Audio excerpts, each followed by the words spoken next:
sign. I blatantly decline your remedy. Don't box me in. Don't, or I'll leave. I'd rather be a dreamer. I'd rather be free. I'd rather be a leader. I'd rather be a queen. I'd rather be a singer in a trashy cover band. I'd rather be a closer. I'd rather be clean. I'd rather be a poser in a magazine. I'd rather be pretty much anything else than your machine.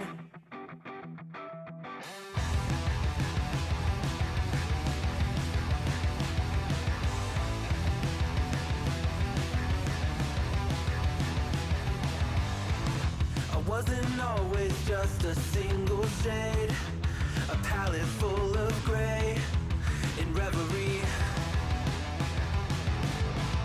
And I can burn it brighter than the sun. I have a golden gun inside of me. Don't box me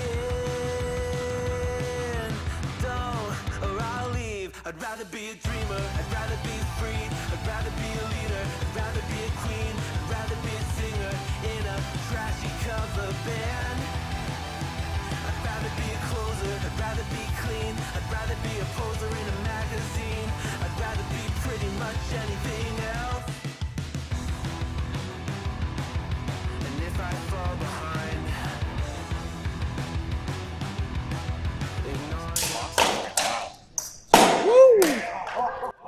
What an exchange! My name is Jared Kirby and I'm the president of Combat Con.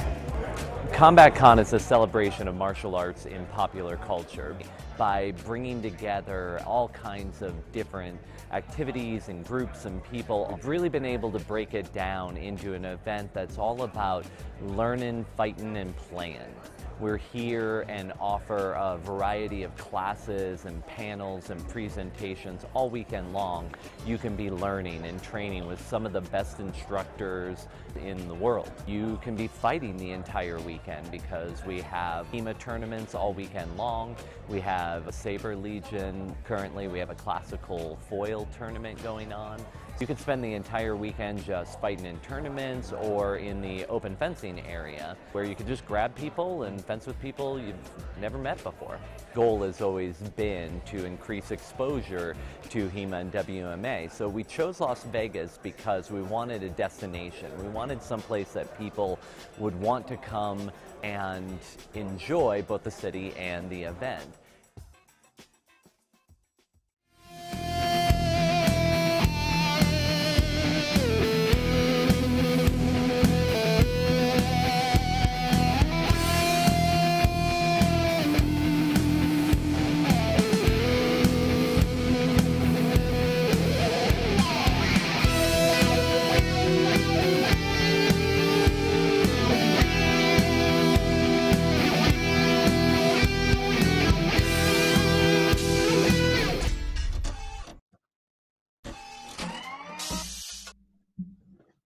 What's going down, TSL family? Underground Session 6 live. My computer screen is frozen. I'm Thor. There's my banner. We'll get this fixed. I'm joined as always by Mr. David Laudenslager. David, why don't you take it away while I get this straightened out? Yeah, everything looks good for me. So welcome to TSL Underground. I'll give you a couple housekeeping things to keep in mind.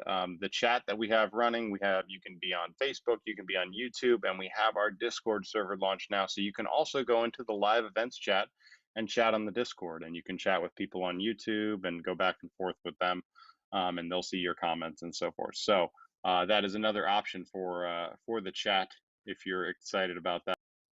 There's a lot more things you can do. You can pull it up on Facebook on your TV and then have it on your phone with Discord. So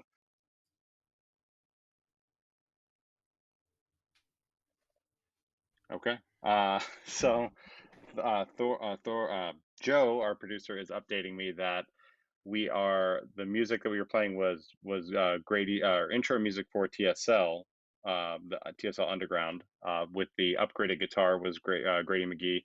The intro music that you heard on the starting soon screen was not Grady, but the Underground theme that is a new version created by Grady specifically for this episode with some rockin' guitars. So, and I see we have some great comments about that coming in from the gang in Wisconsin, and I know that the gang in Wisconsin is having a meet right now, so they are all kind of like watching this live, I assume. So I'm going to give them a shout out. I'm just kind of killing time until Thor happens. So a couple things I'll bring up as well. You saw the Combat Con ad. Combat Con starts on July 23rd, runs for 4 days, and that is where TSL 5 is going to be. We're going to have a 50+ tournament, a standard tournament, an exotics tournament, and a women's tournament.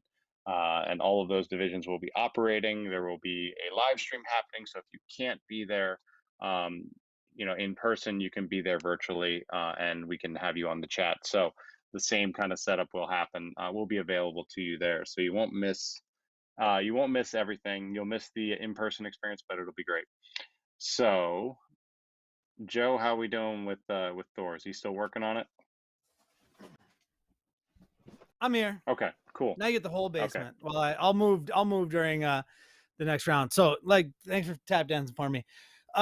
Sit for 30 minutes. Camera has no problems. Go live, and it freezes and dumps. So what can you do, right? Live streaming at its finest. Let's actually go down to Florida for our opening match. All right, Joe, you got pull up the card for our first fighter. Mr. Abdou, height 6 foot, weight 255, reach 70.5 inches, training 16 years, unarmed martial arts training, 4 years kendo experience, 5 years custom saber experience, the Saber Forge Ronin MK2.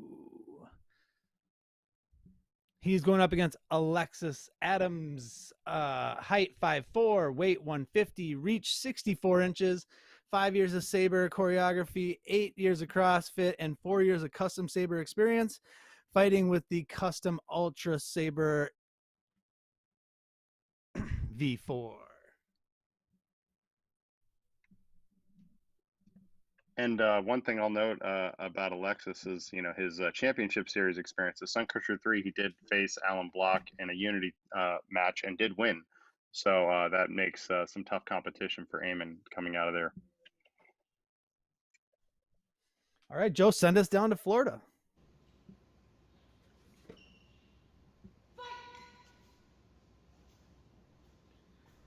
Got Miss Melodie Graham directing.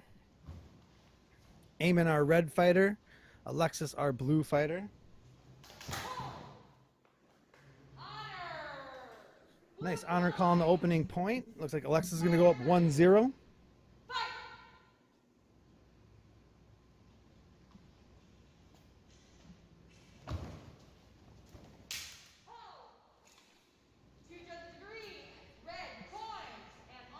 Eamon sneaks in the thrust there. That was a good move to step to the side and then get the thrust to avoid the counter.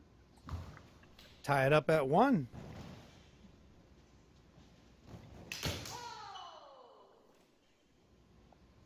The big thing Eamon's going to want to do is use his height and his reach to his advantage. Alexis has to constantly try to charge his way in, which is what he's going to do. Now, if Eamon keeps his blade up at his shoulder a lot, that's going to slow down his counter to Alexis's initial attacks. So we'll see how they adapt to that. Something to watch out for in this opening round. So in Underground, it is best of 3 rounds. First one to 10 point wins the round. First one to 2 rounds wins the match.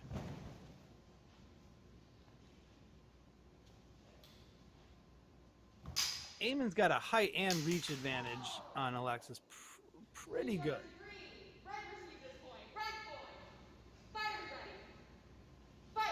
And that's the big thing is that when you're fighting that reach advantage, you have to get the timing ahead. You have to get timing ahead of them. If you allow them to make the move in the same time as you, you're not going to be able to get inside. I mean, it's a problem when, actually it was a problem when I fought Eamon at TSL 4. It was a problem when I fought Jimmy for the belt. Same thing. You have to have a split-second advantage in timing to it. So, and it looks like Alexis is kind of doing that a little bit, and he's using good defense on the way in. He's up 3-2 in the first round. 5-minute round.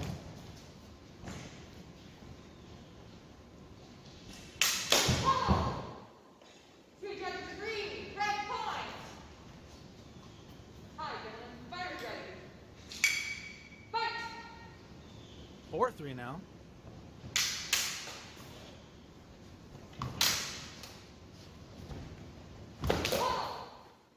Honor and 2 judges. Red point. Good honor call. Eamon goes up 5-3. Fight. So Alexis is trying to work underneath. You see he does a lot of those rising cuts where he kind of leans forward. It can work to a certain degree, but that's assuming Eamon doesn't keep his blade out like that.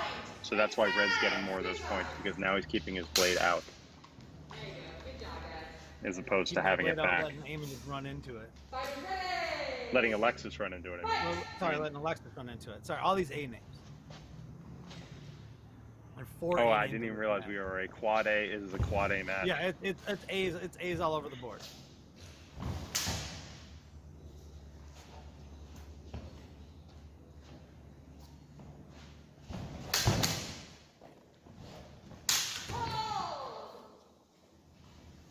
I agree with this line, judge. Blue receives point.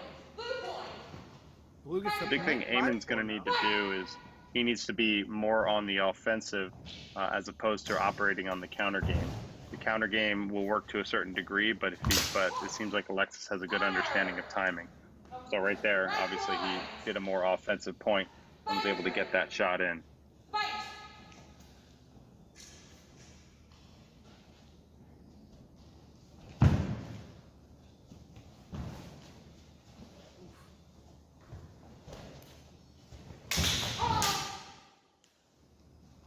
Two judges agree. Red receives the point. Red point. Fighter. 7-4 now. Fight.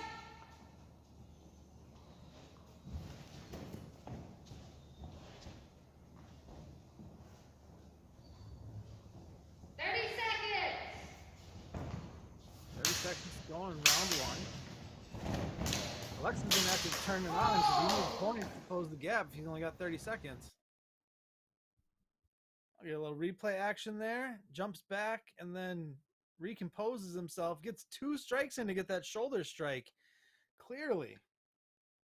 Yeah, that's the key thing is, never assuming that the judges are going to call a point ahead of time. You go until you hear that hold. So by maintaining that, Blue got the point there. So Blue just got another point. Never mind. Yeah. Red slid in there on the arm just before Blue. Okay. There we go. Opening round goes to Aiden.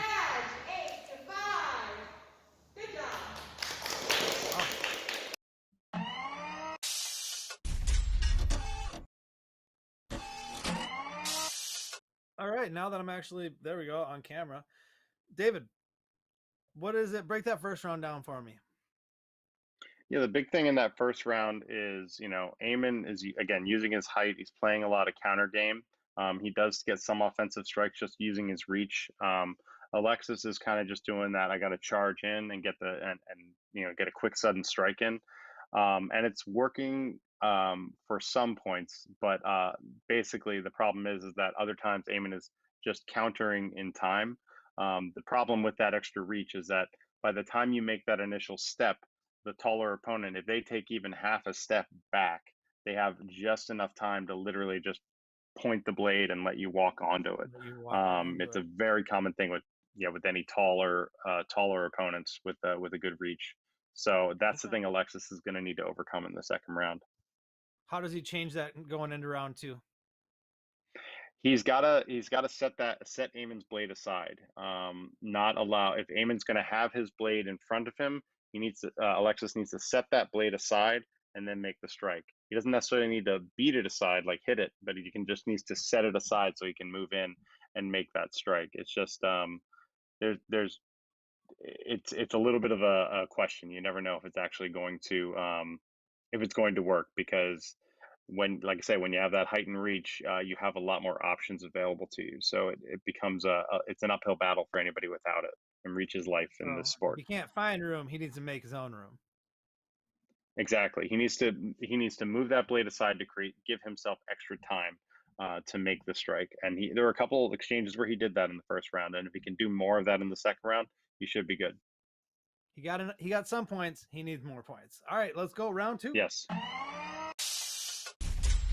Eamon's up 1-0. So if Eamon wins this, he'll run the match. Alexis wins this, we'll go to a round 3. Ever pivotal, always exciting. But let's get through round 2 before we get there, if we get there.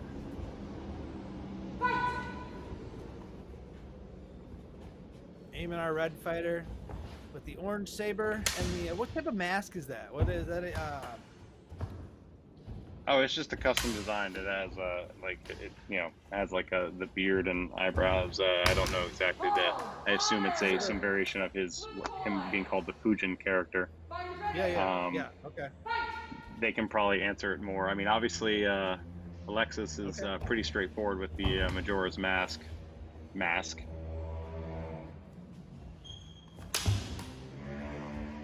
Alexis out to a quick 1-0 lead.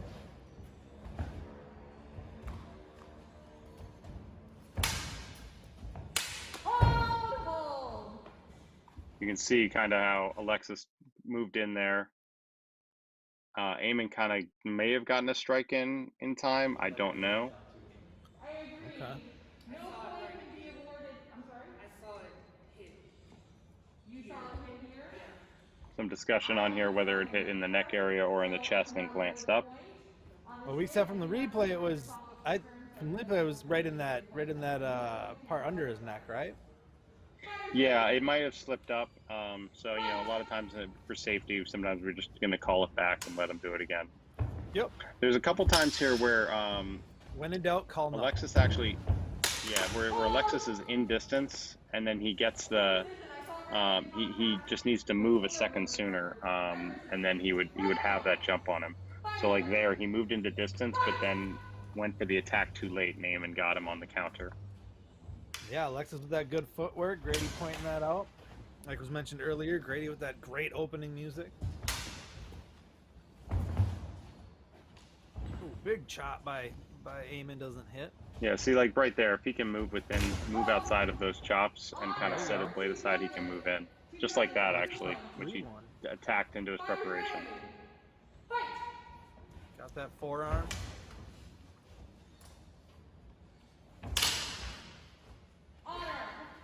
Well, honor call there. And you can see now that Alexis has gotten a couple shots closer in. Eamon is now kind of relying on these wider orbital strikes, and that's kind of little shoulder pop on that. Can we get some gear check? He doesn't actually need that because he has the padded jacket, so it's like a little bit extra. But I guess they did put it back on in the long run. Ah, the magic of editing. Come on, David. Oh, he's trying to push that blade out of the way, just like you said. He is trying to move that blade. You can see him. He's really trying to move that blade. All right. Another gear stoppage. Fire ready. But you can see him. He is trying to push hit it aside, out of the but the way, one not thing he's move it. doing is he's trying to like bash it out of the way, but he is trying to get it out of the way. The key thing is it all depends what part of the blade he makes contact with, and then on top of that, looks like another gear malfunction. All right. And they're switching sabers now. Blade tech or something. Yep. Can that mess with you mid-match, switching sabers like that? I mean, it depends on what sabers you have with you. If you have like the same saber, not necessarily, but it's different. It's different in these stop and go matches. I remember when we did our like Unity tournament, and you literally just had to, if your saber failed, you just had to like toss it aside and grab your spare while the fight is still going on, and especially if you're behind in points, that's a problem. So right. it can definitely have an impact.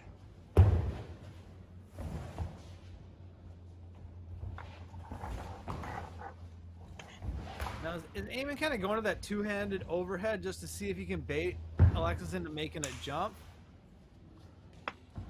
Yeah, pretty much. You know, you can do those larger moves like that, and then to get them to try to move in a certain way. So it is much easier to bait with that. So 'cause the other thing with those two-handed strikes overhead, he can get a counter really quick.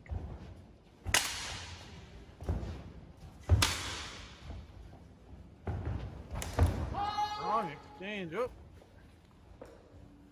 All judges, blue point. Blue gets the point. And that was a good example of that was a real good example of Alexis pushing on the right part of the blade. He pushed on the weak of the blade near the end, and that's why he was able to push Eamon's blade aside and get that point. Get it out of the way and get in there. Hold, honor, all judges, blue point. This is 5 judges switch sides. Yeah, he's doing a good job of baiting Eamon into his distance, and that's the key thing. If they were one step further back out of Alexis's distance, but in Eamon's distance, it would be a different match. But because of the distance game that Alexis is playing right now, trying to bait Eamon in, he's doing a good job. Split decision. Split decision. What director Melodie? I only saw the blue slide in, and it was underneath the throat instead of crosses the collarbone, so I will allow it. Blue does receive this point. You get the point. It wasn't underneath, it was across it, and it was 3 points. And that's time, so we're going to go to the third round. There we go. Round 2 goes to Alexis. We're going to round 3.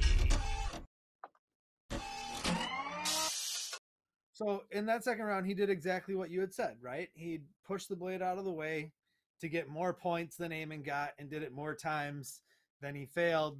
And that's how he got round 2, right? Am I missing something? No, I mean, it was just there was that plus that distance game was the big game changer there, because before Alexis was kind of outside of his striking distance, but inside Eamon's striking distance, that's what happens when you have a taller opponent, is like what you think is your safe distance is not safe with a tall opponent.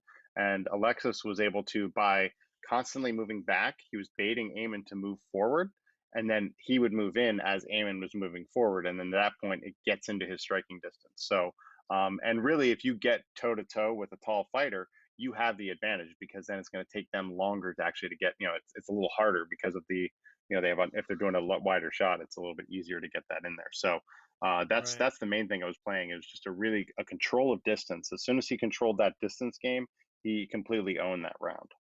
Yeah, he did. He went 6-3, right? I mean, that's, good 3-point lead, 3-point win. Round 3, 3-3-3. Let's go back to Florida. This is round 3. Round 1 went to the red fighter. Round 3. Round 2 went to the blue fighter. Fighters, are you ready? 10 points, or whoever's ahead when 5 minutes is up. Let's go. Fight! Eamon Abdou, our red fighter, in the Oni mask. Adam, our blue fighter, in the green jacket. Fighters ready! Fight!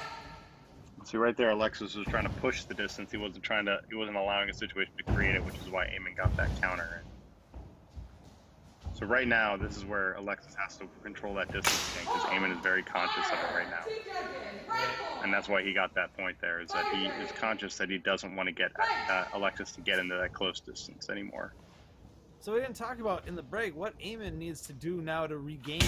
I mean, he had the momentum after the first round, lost it in the second round, coming into this third round. What does he need to do? I mean, he started off for 2 points. 2 judges, red point. Three straight points. So what is it he's doing to obtain these 3 straight points? I mean, he's just basically anytime he's keeping Alexis at a distance. He's ready for the counter anytime Alexis steps into distance. And then he's just waiting for that first hit. And then anytime Alexis steps into Eamon's distance, he's just taking the shot. He's not waiting for the perfect shot. Wow. And you saw how hard Alexis had to work for that 1 point. Yeah.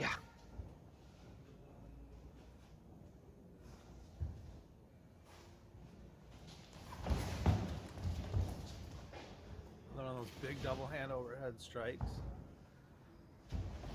And you can see how much Alexis had to move back to clear that. Right.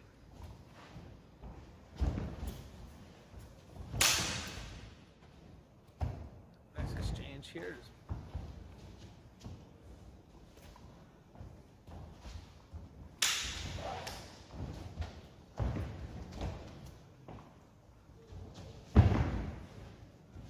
Oof. Alexis just did. He tried with that cross strike, but just didn't have the reach to get it. And he Eamon was just up knows 4-1. that now. Man. Anytime he goes into that distance, he's just got to hit. He's just got to strike. So, like, literally, anytime you see Alexis step into Eamon's distance, he just takes the strike, regardless of, like, where their blades are or anything. Yeah. Two judges agree. Blue made it in there first. Blue coin. Blue stays alive. Fighters 4-2. ready. Guys, reset. But the key thing is Alexis is having to work extremely hard just to get those 2 points. And the thing that plays with it is that, you know, it's going to work on Alexis' conditioning in the third round. Is that he has to do a lot more physical action than Eamon. Eamon can just kind of sit back and wait for him to make the first move. Good decision. I actually saw a simultaneous. And we've seen that before. People spending so much energy in that second round to win the round 2 that, you know, when it gets to the later stages of round 3, you know, cardio comes into it, you know. Well, and you have to consider, you know, winning the second round can actually be kind of dangerous because that you know that your opponent is going to change their tactic. You know, it's considering they lost that last round. So now Eamon has changed his tactics and he's playing solely distance game with them. And you know, while it doesn't require as much work and it's not as like, you know, he doesn't have to really cut and move as much, it's effective. Oh. I saw that too. Blue came in and braced. No, I think Blue got that one. Blue received. Did he? Yeah, he got it just before. So whenever Eamon brings that up to his shoulder, he's essentially sacrificing like a quarter beat of time. It's that much more time it takes to get from your shoulder to cut down. And if Alexis is going to have his blade already out and ready to lunge in, that's gonna cause some timing issues for Eamon. Eamon up 6-3 now, though. He's got full control around 3. Like you said, he's not. I mean, he's not just sitting back, but he's not expending a lot of energy jumping around. Alexis is trying to, you know, expend a lot of energy to get these points. Reset, gentlemen, reset. No points awarded. Still 6-3. Fight!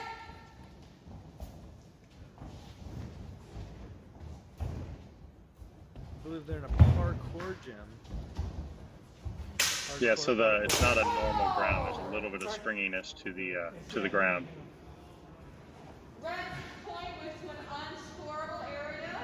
Blue secondary counter will be Still nothing awarded. Unscorable area. Oh no, Alexis gets a point. Close. Because they hit them in about the same time, they're counting Blue. It wasn't in that, but there is not enough time left in the match.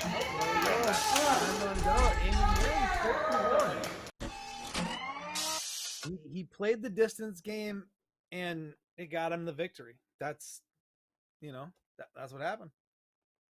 That's all you need to do. I mean, like I said, that third round tactic is going to be totally different from the first 2 rounds. Like, you should always expect when you're going into a third round that your opponent is going to fight differently. You know, sometimes that's effectively differently, or sometimes it's not. But a lot of times it's like, well, I've tried this and it worked, but then my opponent adapted to it and I say I lost, right? Or in Eamon's case.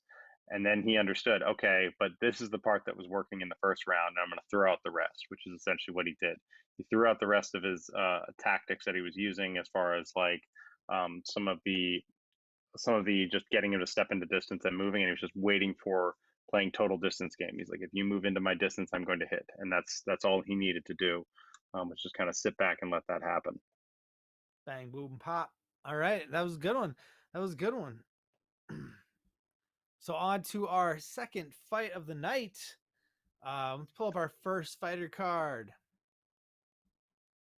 We got Mr. Brian Williams, the Punisher, 6'1", 285, 73-inch reach, saber, Shane, 9 moons, training German longsword, 4 years of custom saber experience, national certified line judge, saber resolution, battleground, 2, Battle Champions 2 and 3, Beast Coast Brawl, TSL Sun Crusher, TSL 3 and 4. I mean, Brian has been around for a long time.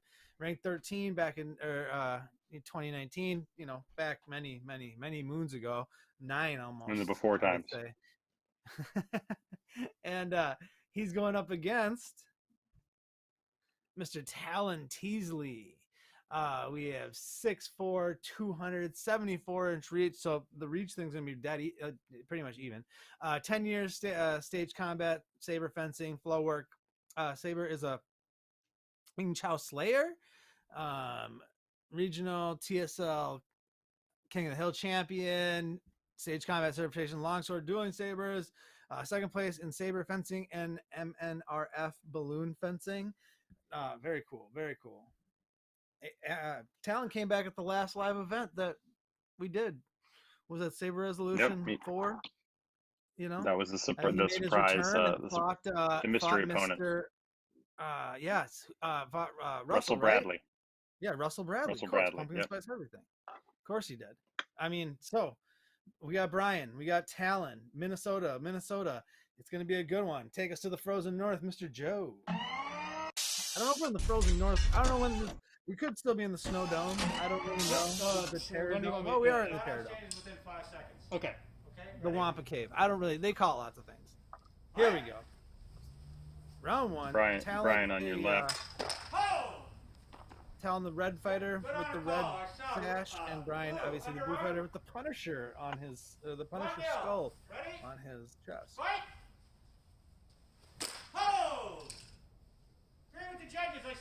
Mr. Charley Cummings directing. He's also going to be fighting later on this evening. He is our headliner against Mr. Ryan Kappes. Stay tuned for that.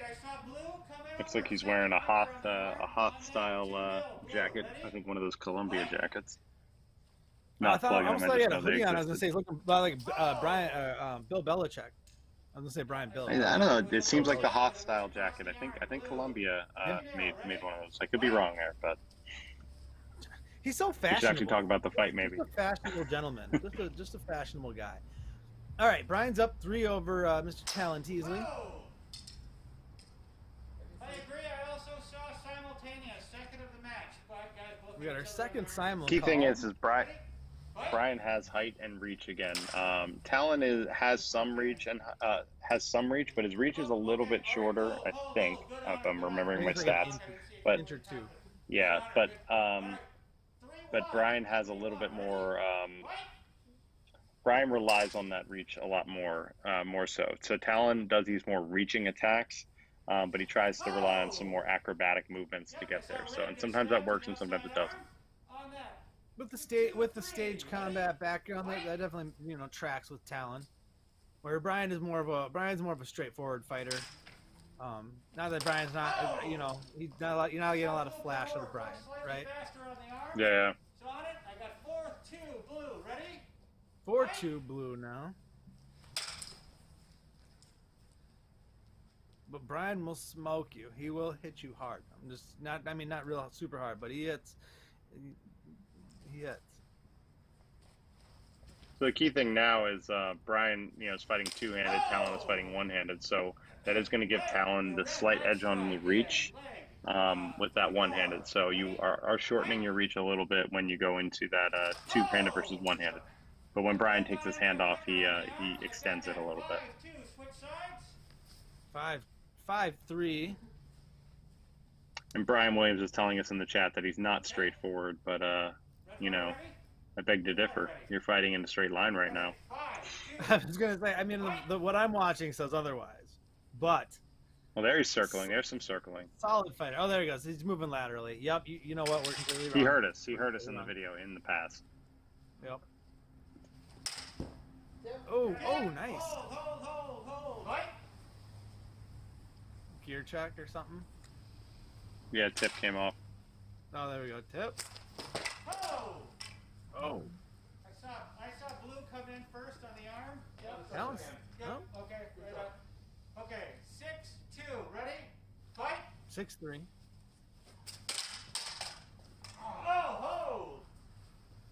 I did see Just going for that. Like at that point when they're locked up, you're almost trying to just manipulate the blade to try to get it to hit like your opponent, right? Like you see them both. Yeah, the kind of key thing with working their these blades, arms there. because there's no bind, there's very little bind unless you're literally pushing against someone. They're easy to slip. You pretty much, as soon as you get into that binding action, you have to make an action right away. If you don't immediately take an offensive action, you're done. You cannot. It's not like a bind and say like with a metal weapon where you can push and you can kind of feel the physics. You don't have time to feel the physics. You need to like know what they are and move immediately. Otherwise, it's over.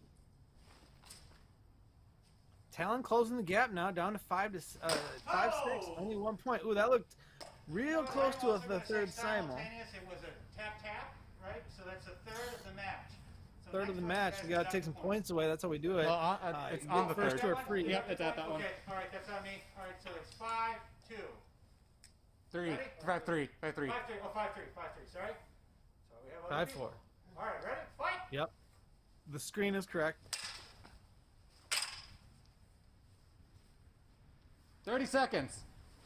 30 seconds to go. 1 point. Talyn can't really sit back. You gotta get aggressive here.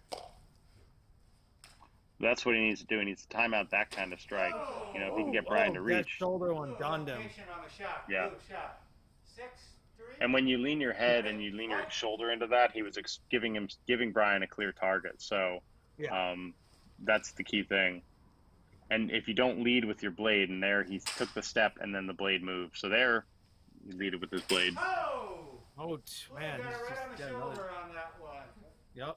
7-4. Brian now. seems to be catching Brian. Talyn on these off tempos, and which is a really good thing. That when basically after Talyn makes a move, there's a point of delay, and he seems to get that point in a bunch of times. Oh, okay, all right. Good honor. Blue. Time. That's the last one. 8-4. Round one goes to Brian. The most lateral fighter we've ever seen. No, I'm kidding. Mr. Brian Williams, nothing but love and respect. Great first round. I mean, he won it. I'm not gonna say dominant. He was literally lateral. He did. Yeah. He did. He played his game that first round, and that's why he won that first round.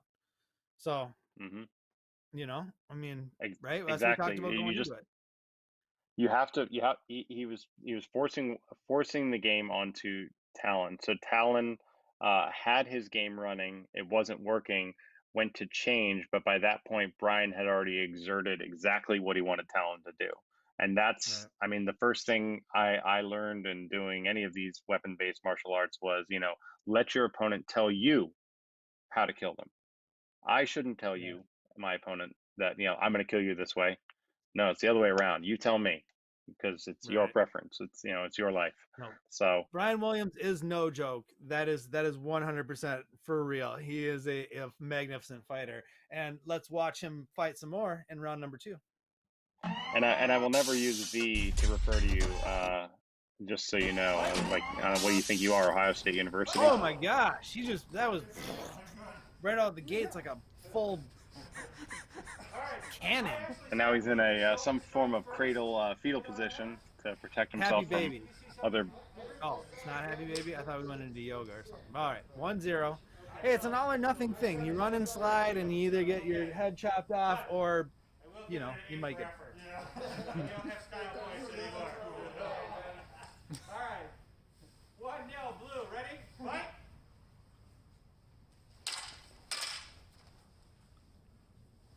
So something I've always told Brian, and maybe he'll listen to me one day, is he needs to get his head back. The sooner he learns to tuck that spine up, get his head back, Brian won't be hit near the head as much. I know he's not necessarily in this fight as much, but it is going to happen. There he did get hit in the head, so maybe he'll listen to me now that he's on chat.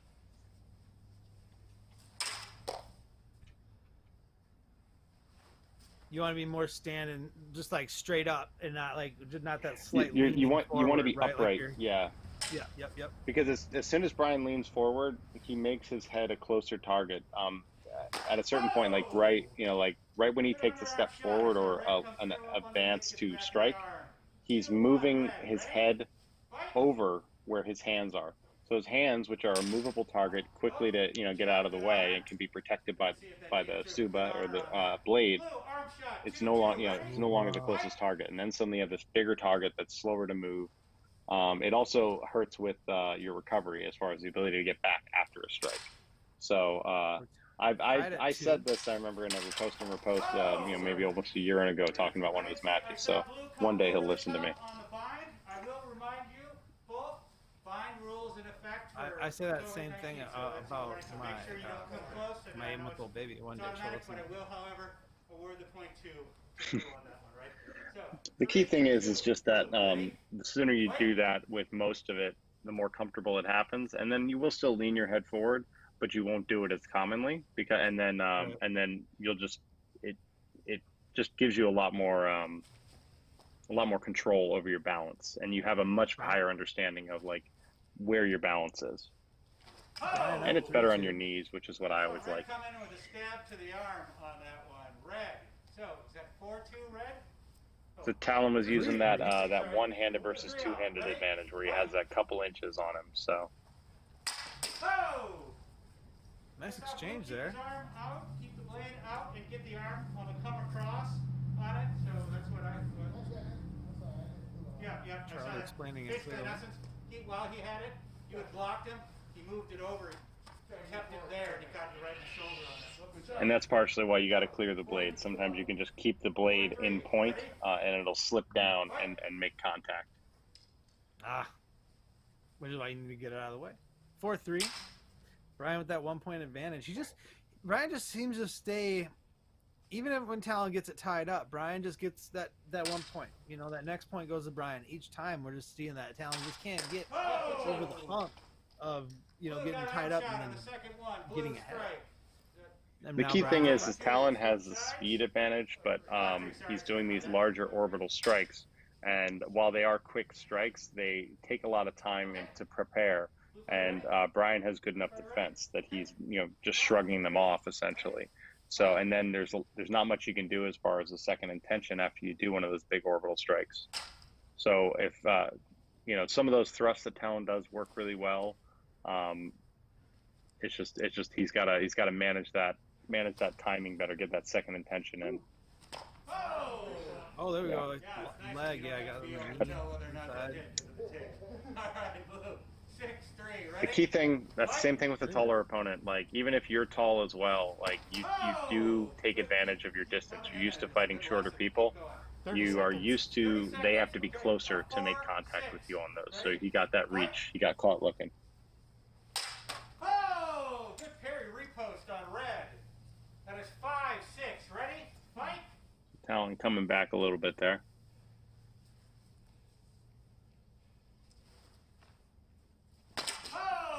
No problem, Talyn, I hear you.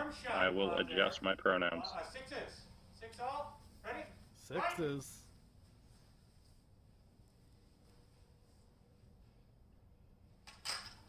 Oh! On the opposite side, blue. Did Brian knock that? He did knock that out of the way and then get the point. Wow, I almost thought that yeah, first, just wait. That first strike hit. Yeah, Brian just waited for Talyn to reach out, and then and then he was able to just knock it away and get that shot. There you go, Brian up 7. 7-7. 7-7 tied up now. When it's close to last final exchange. Yep. When do you want me? Final exchange is within 5 seconds. Okay. Okay. Ready? Fight. Final exchange. Direction to the timekeeper. Perfect. Final exchange. Okay, 7-7. Talyn needs this point to stay in the match. Brian gets the point. He wins. I think Brian got it, but I don't know.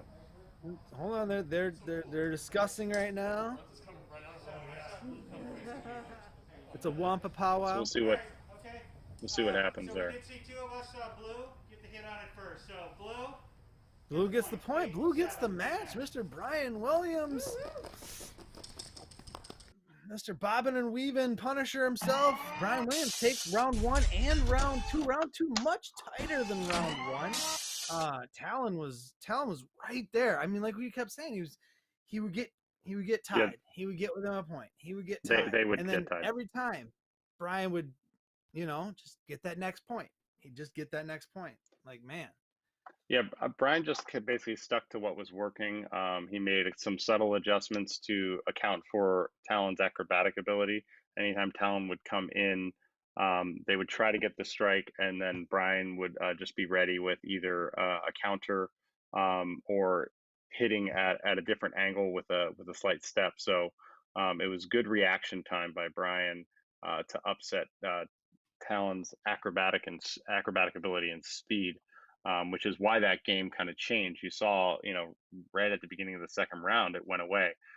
Talyn, they went for the slide, didn't happen, and then from there on, it was a little more of a reach game for both of them. Yeah. Wow.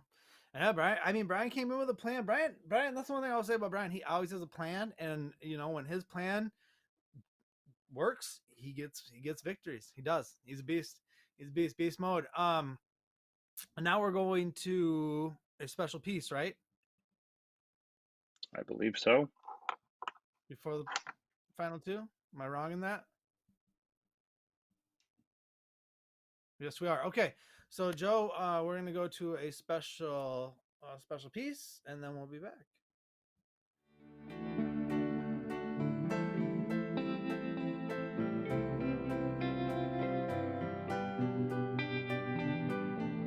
Enjoy most about the festivities so far? The fact that even though the dark side cheats, we still almost win. Nah. Shots fired. Jokes aside, though, it's been fun. It's just getting to see people that I've interacted with online but never actually met, and now I'm seeing them in person.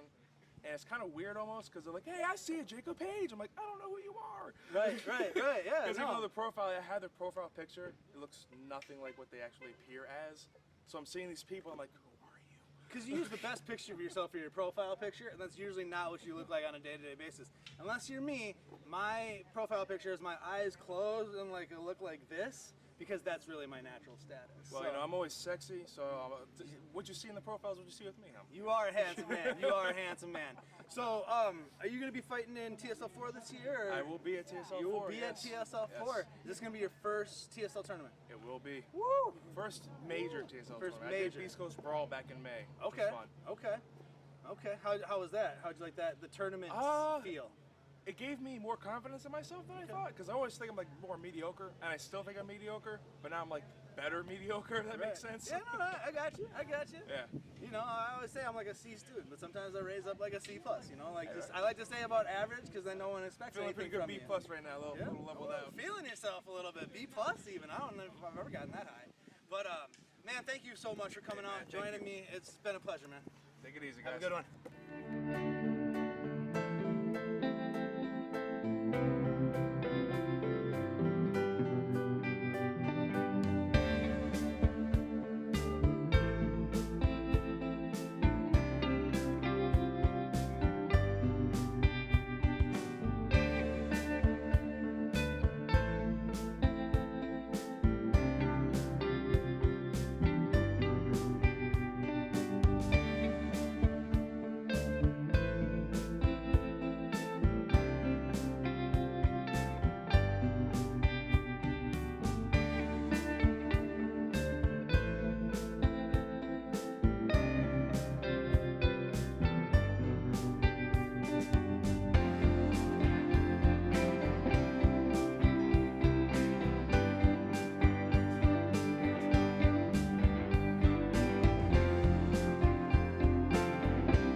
My name is Grady Graham, and on behalf of the Sabre Legion, I want to thank you for joining me tonight.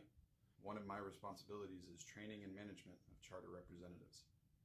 It's my opinion that charter rep might be one of the most important and most difficult positions in our organization. But primarily, the three main duties of a charter rep are to represent TSL's policies and procedures to their local members, represent the needs and wants of their local members to TSL, and to represent the mission, vision, and values of the Sabre Legion to the general public.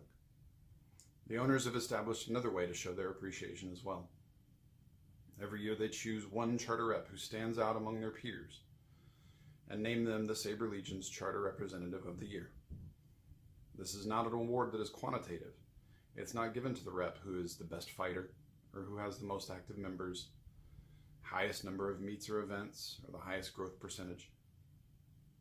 Instead, it's awarded to representatives who best embody the spirit of our organization, who not only believe in the good we do, but who also put in the work publicly and privately to ensure the Sabre Legion remains a safe, fun, positive, accessible, diverse, tolerant community of lightsaber combat sport enthusiasts. And so it's my solemn honor to declare that the Sabre Legion's 2020 Charter Rep of the Year is Jacob Page. And we know that's not just because of things that Jacob has done this year, but in fact, during his entire involvement with the Sabre Legion since the beginning. It's clear he had a deep understanding in the real meaning behind our sport, which is building the community of good people we all want to be a part of. He believed in the spirit of TSL and embodied it with his words and actions for more than half a decade. Therefore, I'm also honored to announce that the owners have decided going forward, this award itself will be renamed in his honor, and future outstanding service will be recognized with the Sabre Legion's Jacob Page Memorial Charter Representative of the Year Award. So on behalf of the Sabre Legion and the owners, thank you for being with us tonight to honor Jacob Page, Charter Representative of the Year 2020. United through Sabres, and have a good evening.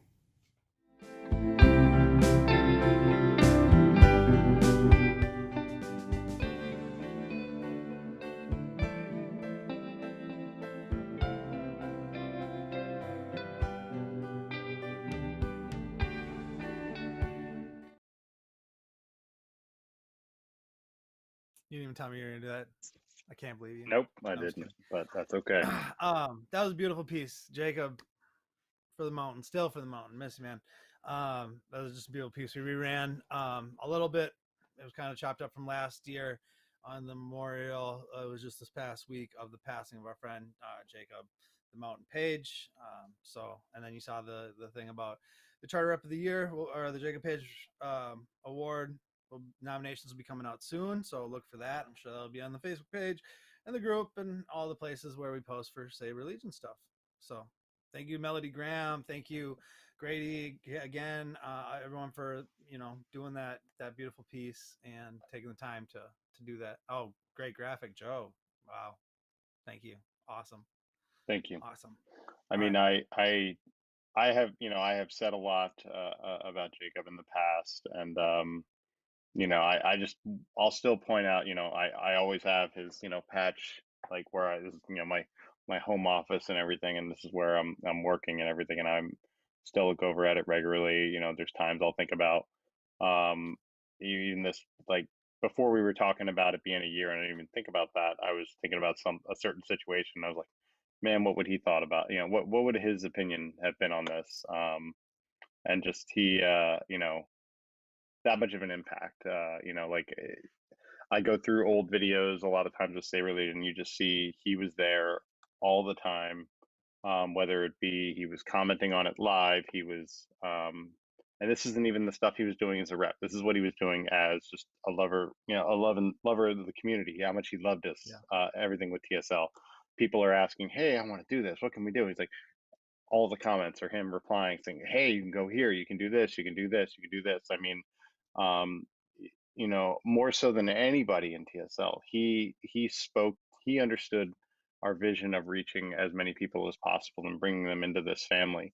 And it's just, yeah, we're at a year, and it's hard to, it's still hard to just cope with that and understand it. And I'm so glad that we can have him live on through the Charter Rep of the Year award, because, like I said, he called himself better than mediocre fighter, but he was a giant in every other way.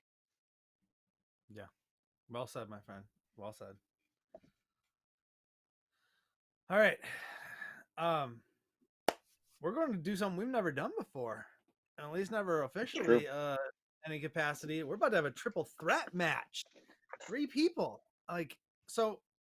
David, tell me we'll break down the fighters here in a second, go through the fighter cards. How does this work? Essentially. That's a good question. We have a rule set up, don't we, Joe? I'm just checking. Sorry, because I don't have the rules in front of me. Well, that's our problem. Nope.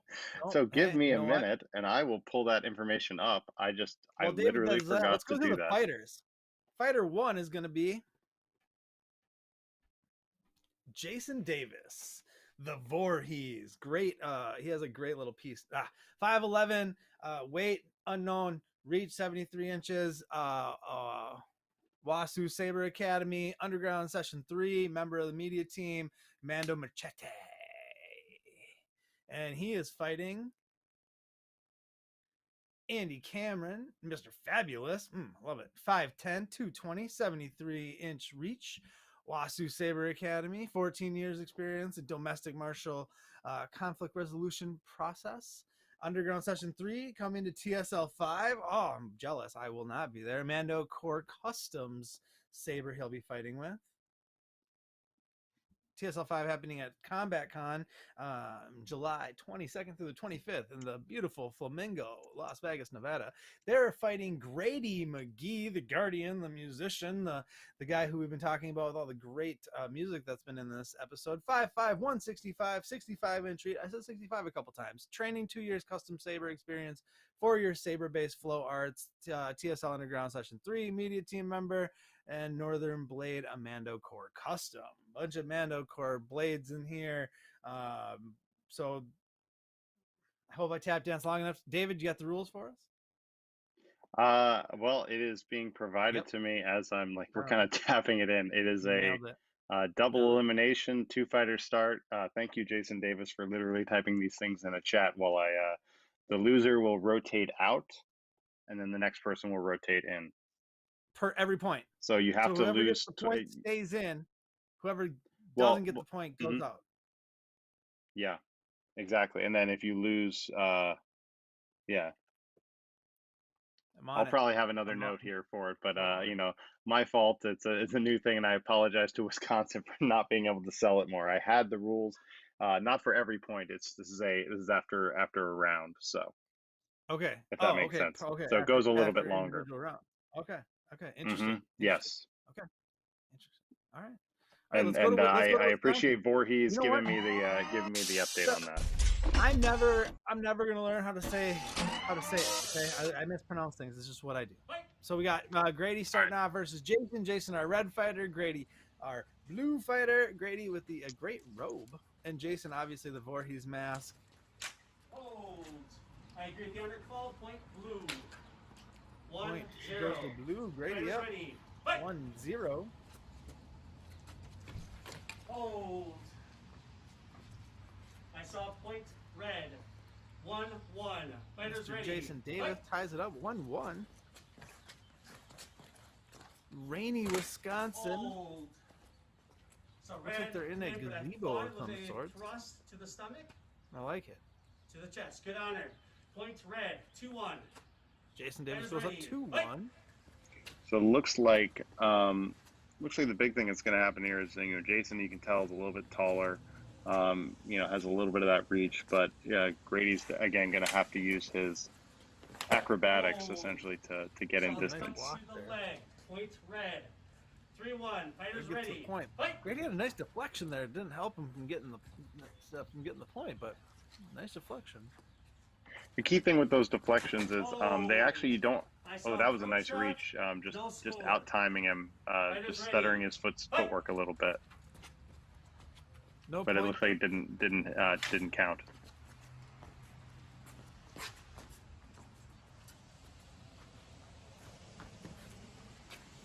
Grady really expecting him to come in there, kind of from the from his left, so he's kind of striking away there, anticipating the strike coming. 3-2. Hold. So blue come in first. Right now they're just feeling out the distance. You can tell there's a lot of cautiousness, and they're just looking for finding that exact distance. So I love a good feeling out period. 3-3. Hold. I saw red come in first. You said blue. I saw red come in first. Point red. Red is ready. Fight. And the man who's trying to make me pronounce things right is the director, Seth directing. 4-3 now.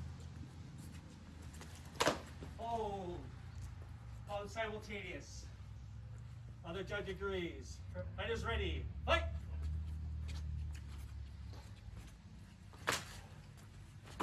Hold. I agree with the honor call. Point blue. 4-4. Blue Fight ties is up ready. at 4. Fight. Grady's quick. I think Grady's quicker than I thought. I don't know that I thought I was going to be anticipated. Maybe. Oh, honor call. I thought it was fingers. Honor call. Point red. He does have a lot of quickness. He has a lot of quick blade control. Yeah. The big thing that's happening is if Jason with his blade tip back, that's just going to take just a second longer, and Grady is operating at extension a lot of the time. Not now, but he had been in a lot of the previous exchanges, and that was giving him an extra boost to kind of make that tag on Jason's arm. Honor calling like 6-4 now. Jason Voorhees Davis. Tip I'll give to everybody. If someone has their blade at extension kind of pointed up or back, and they're not an extremely tall fighter, if you have your blade at extension, you have a beat on your opponent, you know, so then you just got to use your footwork and your timing to work it. And as Seth put in our chat, everyone will fight, and we will keep rotating and resting the resting fighter in, or you fight 2 in a row, or until you lose twice overall. So A versus B, A versus C, B versus C. It's kind of a King of the Ring or a knockout. You know, you can do or a round robin essentially, but the winner doesn't necessarily stay. So. So the first one to win 2 rounds overall. Well, you fight 2 in a row until you lose twice. So someone has to lose twice. So it could go longer technically, you know, if a fighter doesn't lose twice. You know what I mean? Yeah, I get what you're saying. Yeah. Oh. Hit you in the leg. I didn't do anything. No score. My apologies. Fight is ready. Fight.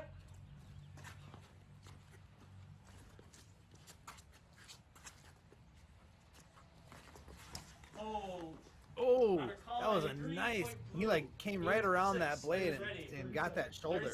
Very slick move. And he was working the feint there. He got Jason to bite on a fake attack while moving around. So that was a very nice ability to just get him to bite on one side so he could hit the other. But then he ran right into it. Then twice, just Jason goes straight up strike and then stab, and it's 2 points. Round 1 is done. Is going to stay. Yeah, we're not switching between rounds and going to me and David because of the format of this match. We'll just stay with the match until it's over, and then talk about it before we go to the main event. Red, and we'll call you blue. So it's got to be tougher. I mean, the pressure's on the winner because you have a winning strategy, and then your strategy changes. So it makes an interesting game because you're essentially resetting your strategy, and then you're already, you've already kind of know what works, but only against a certain opponent. Right, completely different fighter, completely different strategy, is completely different. Yeah, everything.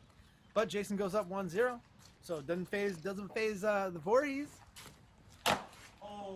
Oh. Simultaneous. I saw simultaneous. Well, simul. All right, so we're going same thing though for simuls, right? 3 simuls. Yeah. Same. In a round and we lose rules. points. Okay. Rounds are 5 minutes.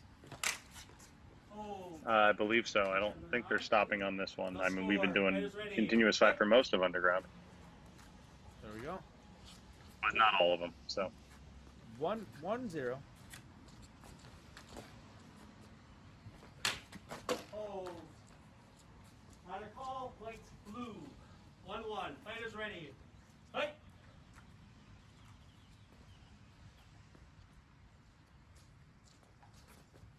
Oh, this match is slowed down now. This second round has a whole different feel. That first round had a completely different vibe. Grady was bouncing and I would say the around, a lot of advantage goes to movement. Andy in that because, you know, Jason has already gone through a round. Andy, if he can keep this round where he's not working too quickly, too much energy exerted, he's going to have the advantage going into the third round because he won't be as tired. We already have two That's the simultaneous. key thing here. Is conditioning is going to be part of the training on this. How quickly can you, how much energy are you expending, and how quickly can you recover?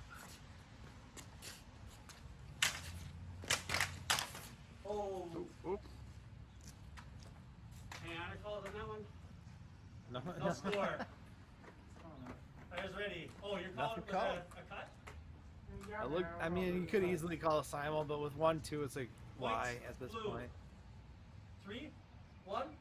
Fighters ready. Someone called. Fight. So that one-handed action that Andy's doing is, you know, giving him an advantage of reach over Jason, where Jason primarily fights two-handed. So he gets a little bit of that reach, same way in previous fights that we talked about. I agree with the judge. Red team in first, 2, 3. Fighters ready. Fight.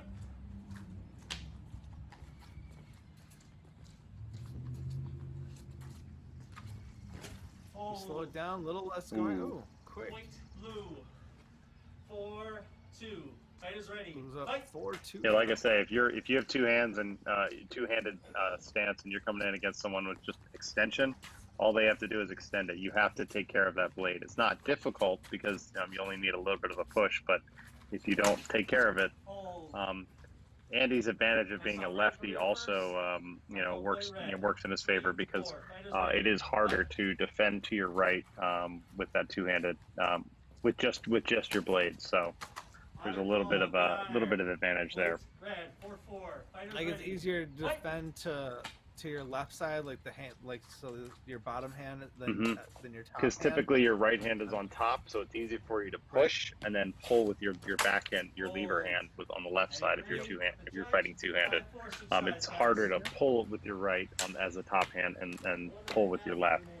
So Jason takes 3 straight points, goes up 5-4 now. So we go from 4-2 to it also 5-4. kind of twists your wrists a little bit weird. So it's just mechanics of the body. Blue. 5-5. Fighters ready. 5-5. Real tight second round. Hold. I saw red. Play red. Fighters ready. Andy's changing his stance. He's going into this kind of two-handed stance. I think he's going 2 to 1-handed with the reach in with one hand and then hold with two hand to defend. But it's not necessarily didn't work on that one exchange, but there wasn't any score in that last one, so. Oh, I agree with the other call. Play red. Is it 6-5, Tom? 7-5. Yeah, I think that change in strategy is working against Andy right now, and Jason is just playing into that. He's cutting right into Andy's arm a lot of times. 6-7. Fighters ready. Fight. 30 seconds. But Andy's Andy staying alive. revert back to what was working earlier in the match, I agree with the judge. Red team in first. or in the round. 7-8-6. Thank you. 8-6. Fighters ready. Fight. Jason up 8-6. Oh. Did you see a score? Contact underneath. That's what I saw too on the arm. On the initial one. Point red. 9-6. Fighters ready. Fight. Last exchange. Simultaneous. No score. Another time. 1.5 seconds left. 1.5 seconds left. Final fight.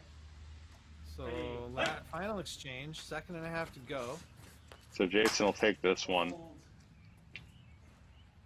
I did not see it clearly. I know it hit his finger. up 3 Did not points. see a clear point after that. Can't get 3 No points in the score second and a time. half, Good that's job, for sure. guys.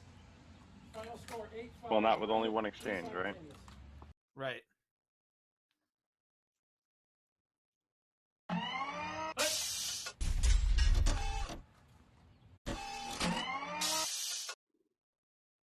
So, all right. Go ahead.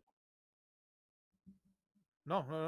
Please, sir, you first. Oh, okay. So yeah, I mean the big thing in that is, Jason coming out with the two round victory there.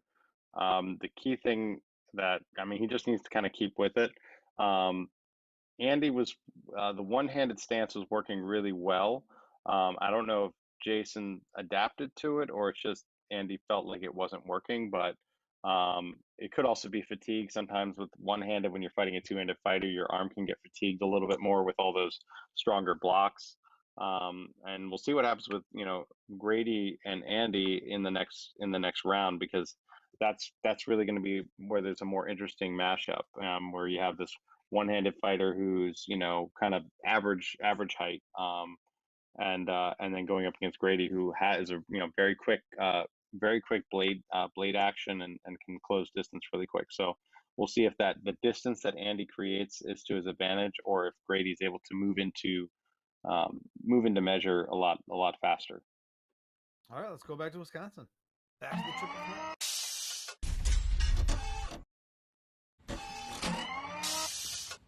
Technically round number 3. Jason with the first round. Old. I did not see it clearly either. I agree with that judge. I'm not going to call simultaneous, just unclear. Fighters ready. Fight! Nothing called. Old. I agree with this judge. Points red. Good honor blue. Fighters ready. Fight! And as I said, Grady is going to be quick on that sword play, so it just depends how much of that Andy's going to play into that. Fighters ready. Fight! 1-1. Yeah, Andy doesn't have the reach that Jason has. So can Grady, like you said, can he get in a little bit, with someone of average reach? Grady is just kind of try to set the blade aside and do a second intention, and that's kind of where he's playing. Oh. You can kind of see he's cutting true edge, false edge, which is kind of working in his favor. 4-1. That's what I saw as well.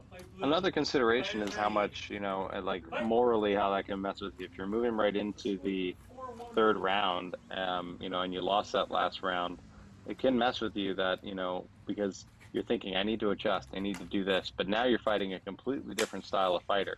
There is no, anything you did in that last round, you have to erase that from your mind. Because there's zero connection between, fighting Jason and fighting Grady. The only connection is how tired you are. Yeah. Yeah, it's true. 4-2. 4-3 now. White red. 3-4. Fighters ready. Fight! So Grady's got to be careful. He can't play that distance game. The more he plays that distance game, the more he's going to lose, because he has the reach disadvantage. Right. He needs to stay. He needs to stay using his speed, using that strike and then strike, or He needs to set it. He needs to set it aside. Yeah. Yeah. If he sets it aside, he will be okay. And you can see right there, he gets the. Did he get the shot there? Yeah, he did get the point. So, yeah, he's just got to get to that distance where he can get Andy to step into distance, set it aside, and make the shot to the arm. That's the easiest way to do it. That's, if that's the closest target, that's what Grady needs to hit. That's how you do it. And you can see right there, Andy switched hands. I guarantee those two-handed parries on a one-handed arm, that can just tire you out. So that's why he switched. So that either could be to his benefit or to his detriment. It might not be his dominant hand. I don't know if this is a I am not left-handed moment or not. Grady up 6-5.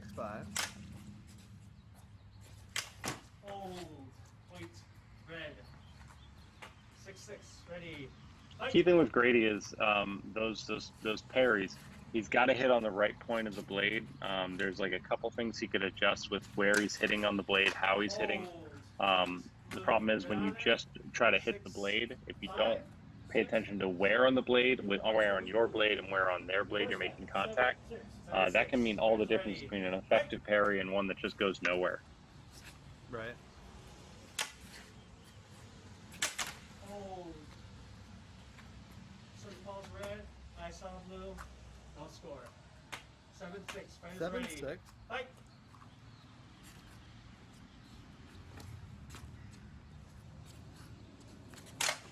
Oh. No clear contact on this side. Andy. Okay, Andy says I am not left-handed except when I am. Oh, we said that at the same time. No problem. 6-7. I mean, I give all credit to people that can fight, that are right-handed, that can fight left-handed, and make that their dominant hand. I mean, I know a fighter that had like a wrist injury on their right hand. They couldn't fight left-hand or right-handed for a long time, mainly with like single stick, and they fought solely single stick left-handed, and now they are much more dangerous because they can fight ambidextrously. I saw red come in first. Fighters ready. Red knots it up at 7. So yeah, Grady's got to tighten up those second actions because his blade moves very offline, and as soon as he can get around that, that should be good. 7. Fighters ready. 30 seconds. 8, 7. Andy up now. Oh, I saw blue. Fighters ready. 8-8. 8-8. 15 seconds. Back and forth, back and forth. White, red. Fighters ready. 9 seconds. 9-8. Ooh, round point. Round point. Does Andy close out? So Grady's got to get that point. I saw him take it. Oh, Grady stays alive. Good job, guys. Nope, Andy I know, took it. I thought Andy took it. Grady got that one. Nope, Andy takes it. So now Andy goes up against Jason again. Fight. Yep. So we're gonna go back here. So yeah, I mean that's the big thing there was you know, as soon as Grady his shots started to get a little bit bigger, there were bigger actions. So the amount of time it took to get that second action, and so it's like if you think like a windshield wiper, the further I'm gonna go over, for longer it takes to get back. So if you're doing that, you got to be bam bam, you got to get right back into it. You just like got to make the action, and you can't overswing. As soon as you overswing, you don't have any time to go back into the second intention. So there's just some balance there that he needed to work on there, and it didn't end up working out in the end, but it was very, very close. He almost kind of got the upset there. Well, like you're saying, it's not just hitting the blade, it's hitting the blade in the right spot. You know what I mean? To knock it offline, and then to get yourself to boom, boom, get back in there. So Yeah, the blade mechanics is a very important thing. I mean, like, you know, I fight this weapon with a lot of times I just hand a LED saber to like some of the HEMA fighters at my school. And the mechanics and the physics of it and the bounce and the, you know, power transference that happens when you clash blades together, it's very different. So you gotta make sure that like, so I take advantage of that because I very much understand those elements. So I take advantage of it, whereas they may not be as understanding like of what, even though they are, if I fought them with their weapon, or even with any metal weapon, they're probably going to destroy me. So it's just understanding those different mechanics and how this handles slightly differently, but then also understanding that it is still like, if you treat it like a blade, you know, in the context of there is a strong at the bottom, there is a middle, and there is a weak. And those three things, and knowing when you make contact with different parts, it's going to create different motions. And then also, what direction are you hitting their blade in? Are you just hitting it to the side where they can strong arm you against it, or is it something where you can like push in a weird angle where you can drive their blade down? There's a lot of different factors into just the beat attack, the parry game kind of thing that you can play. It takes a long time to get really good at it, and you have to fail a lot. So that's Grady's uphill battle. Moving on with this. there we go. Let's go back to Wisconsin. Now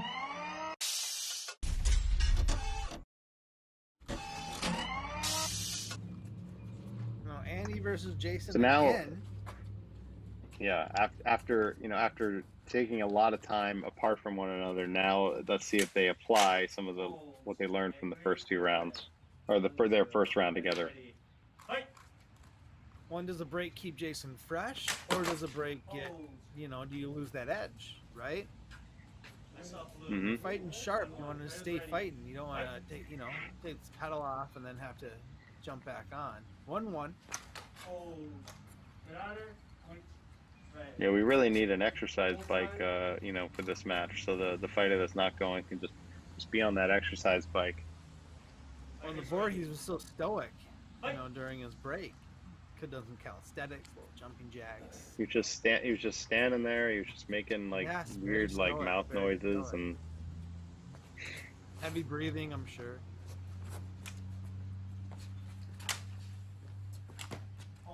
There was just this like weird music playing for no reason. 3-1. I fully expect someone wearing camp counselor gear to go running by in the background. Yeah, no doubt. 3-1. 4-1. Fight is ready.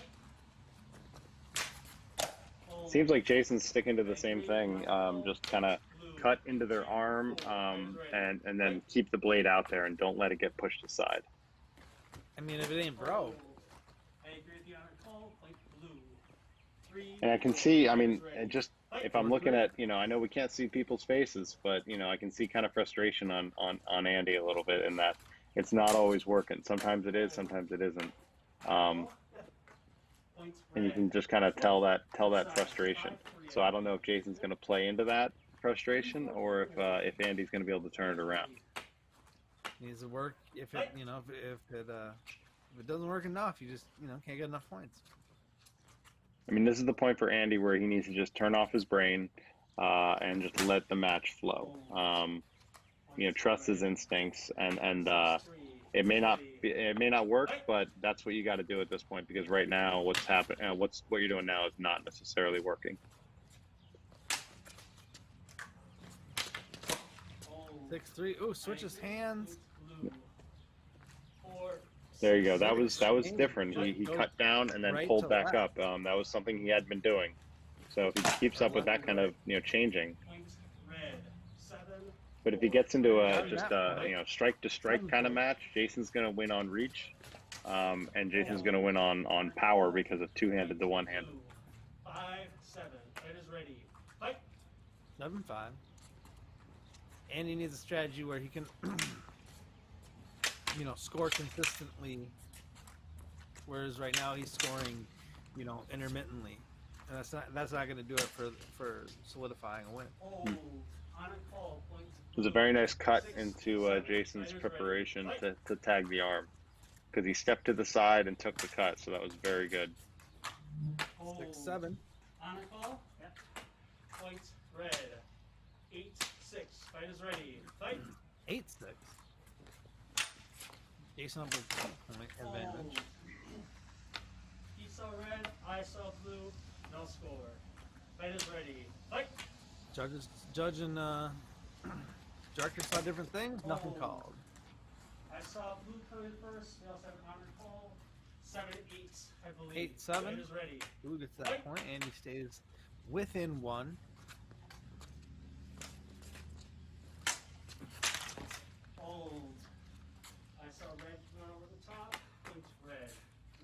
That's the key thing, is Andy just sometimes steps into too close of a distance at times. And then, you know, there's other times he steps just out of Jason's distance, and then he's able to get that jump in with the quick action. But then red came in and took that.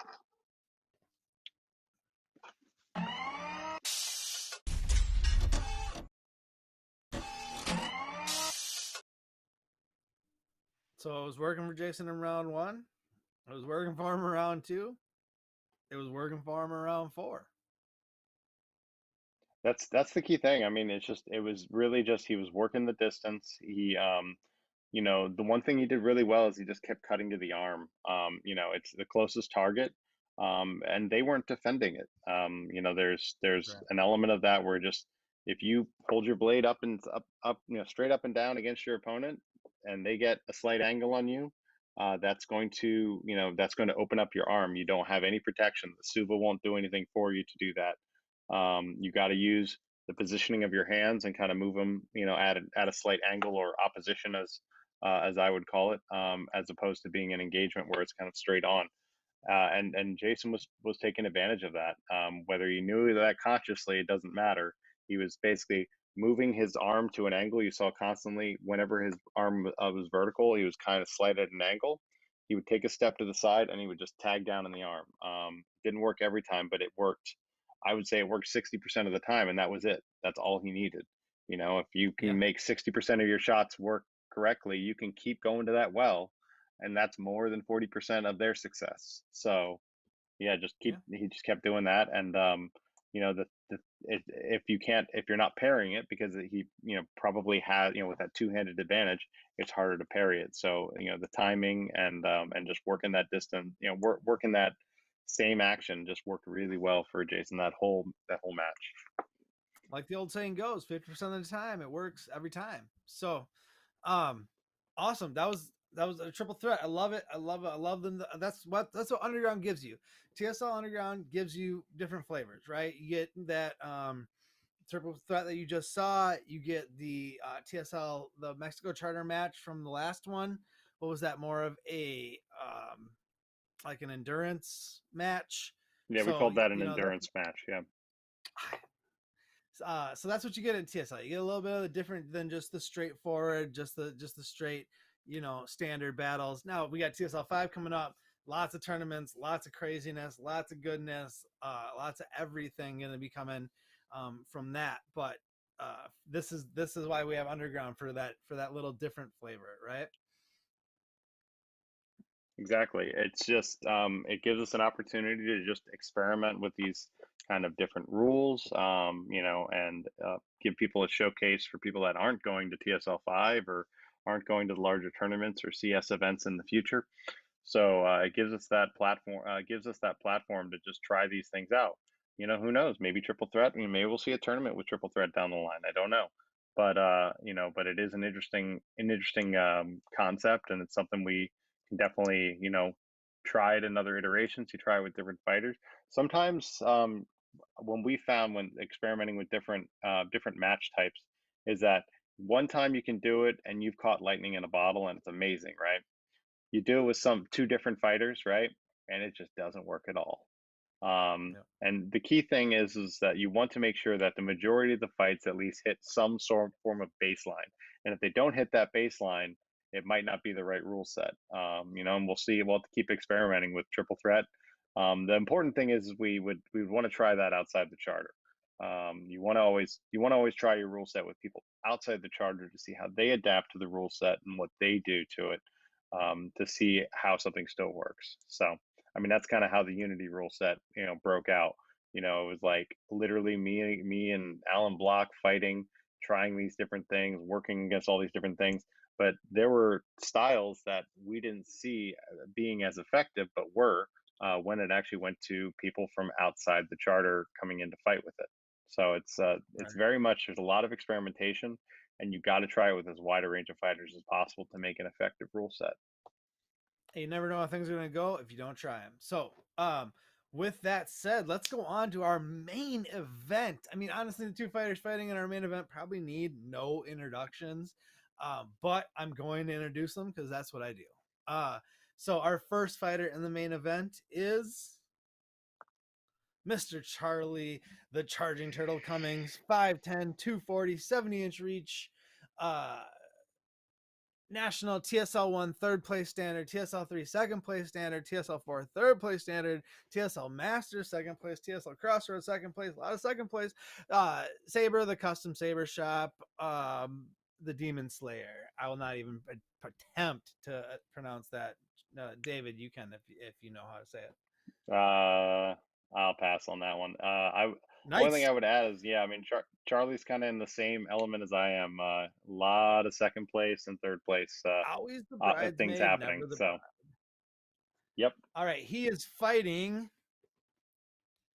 Mr. Ryan Kappes, the Oni, height 5'8", 170, 70-inch reach, 10-year kendo, 8-year custom Saber, TSL 1 second place, TSL 2 second place, TSL 3 third place, TSL Masters, third place. Again, a lot of 2s and 3s on there. These are two of the greats. These are two of the all-time. These are two of the all-time greats in our sport. These guys have been doing it since early on. Obviously, I mean, Mr. Kappes here, 8 years of experience, massive kendo, great gear sets. I mean, I can wax poetic about how awesome these two individuals are for a long time, but I won't. Joe, take us to the frozen tundra.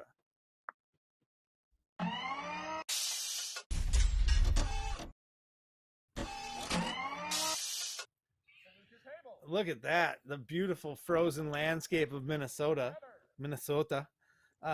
Charley, What is that in white all substance all over the ground?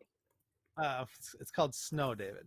I know in Snow? California you don't see much of that. Snow? Mr. Kappes, Is that how you say it? Yes, nailed it, as they say.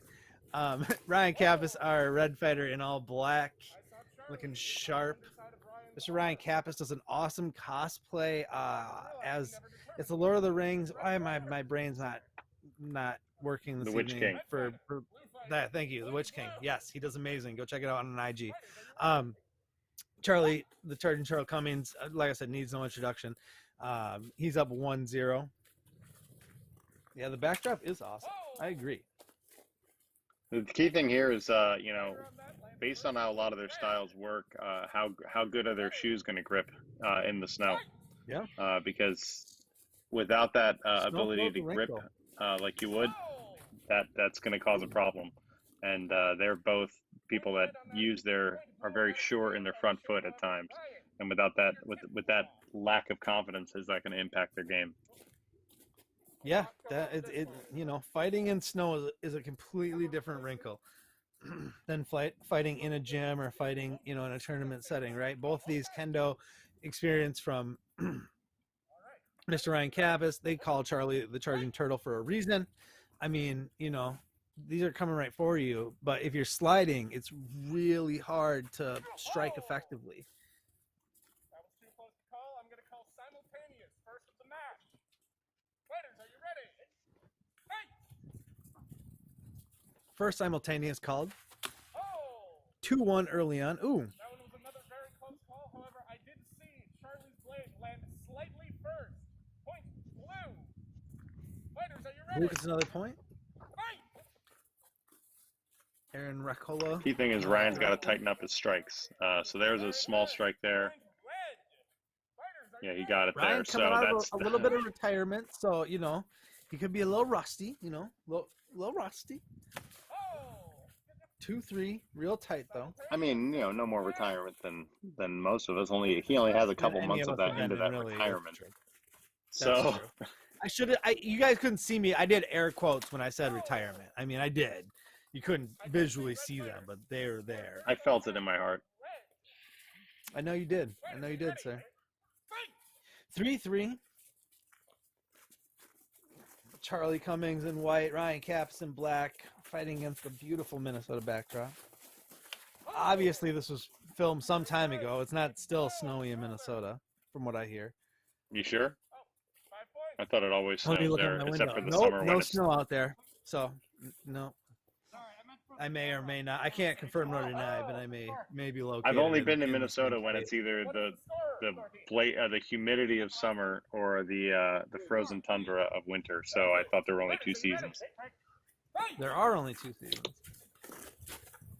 4-3.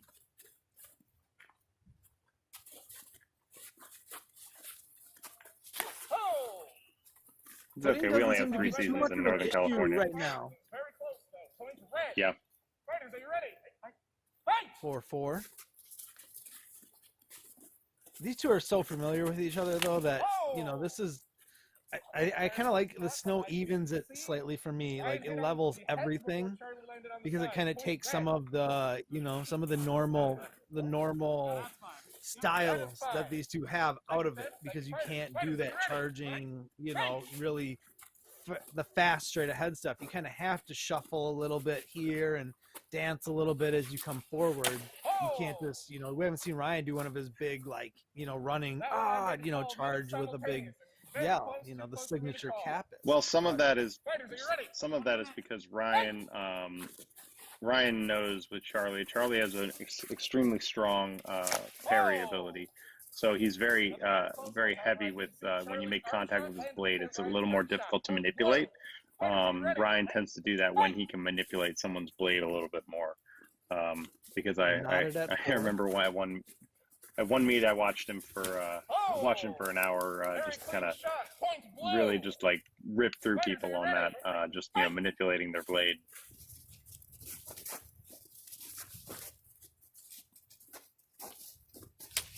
Oh! Point blue on that exchange.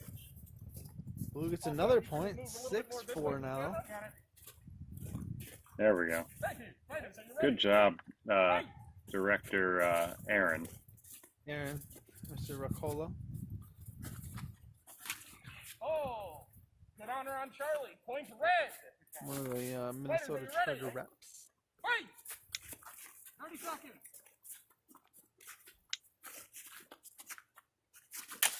Oh! Very clean arm shot from Charley. Point blow.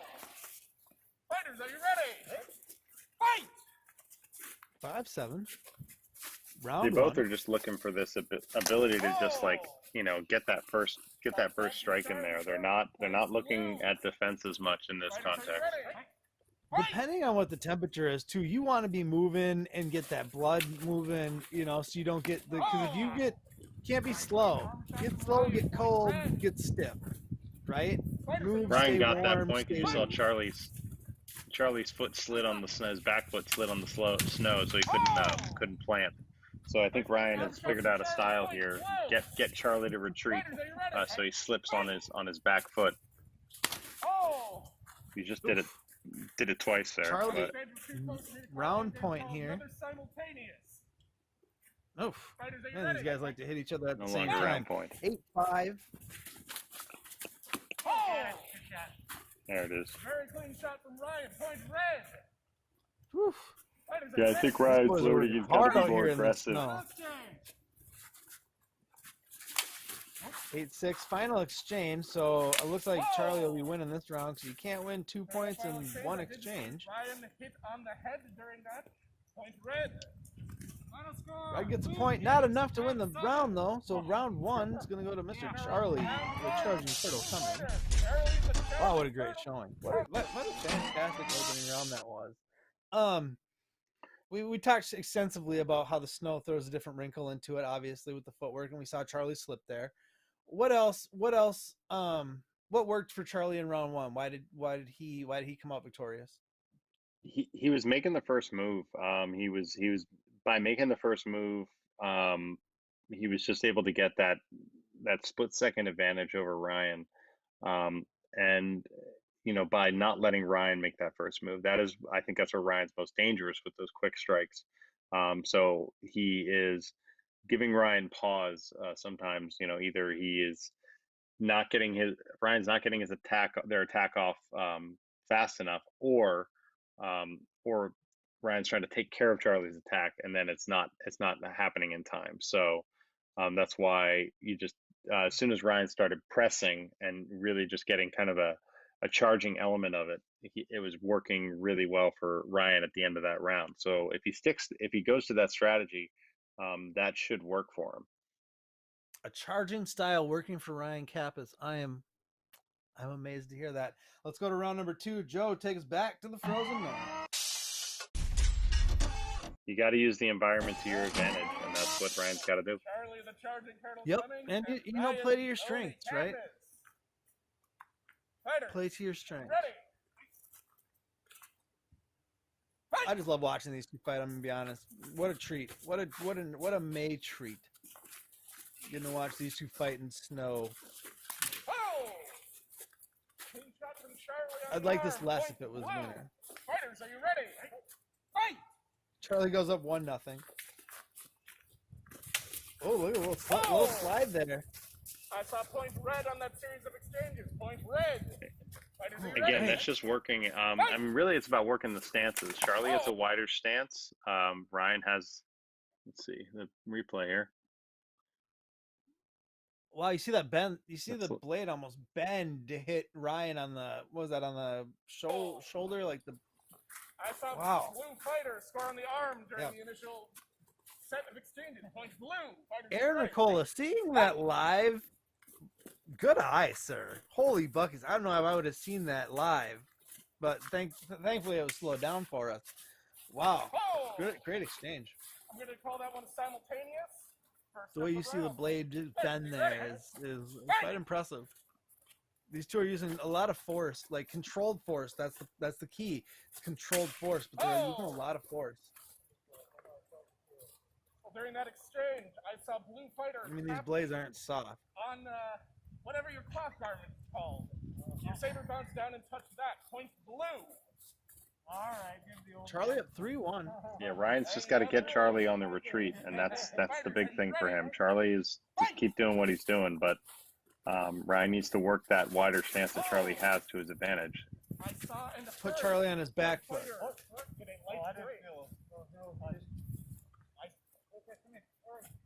I saw a very light Little discussion here. I don't want it. Oh! I saw Blue Fighter get in first. Strike to the chest. Point Blue. 5 points. 5 points. Fighter switch side. Strike the table. Gets in with those light touches there. Fighters, are you ready? Fight!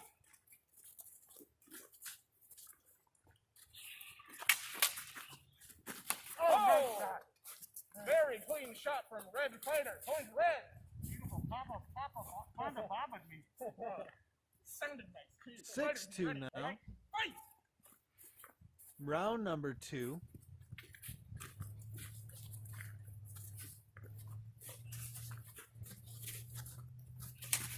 Oh! Good honor from Red Fighter. Good honor from Mr. Kappes. 7-2. Ready. Fight! Now I'm See back. that Sorry. wind whipping. Oh! Ooh, nice dodge there. Very close. However, I did see Red Fighter strike slightly before Blue. Point Red. Yeah, Red gets the point. 7-3. Fight!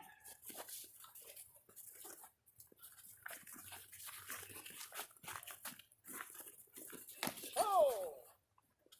That was Kind of locked up. simultaneous. Another simultaneous. Might be fatigue kicking in right now. That's why Ryan's not pressing as much as he should. You're working hard out there. It's cold. Like the muscles do different stuff in the cold. It's not the same as fighting inside. 4-7. Fight!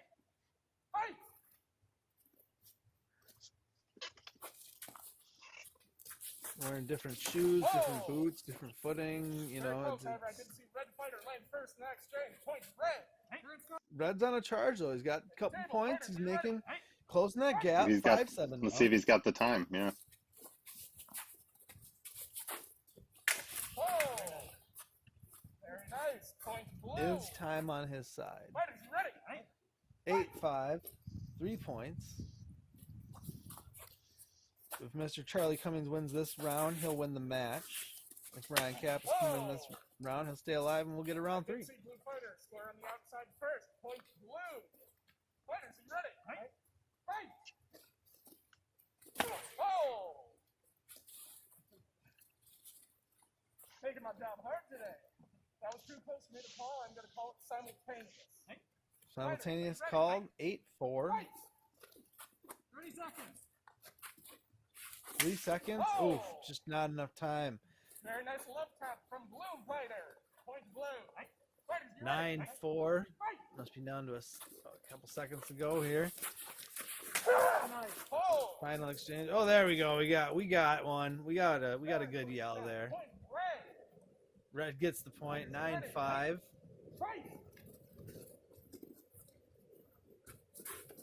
Oh!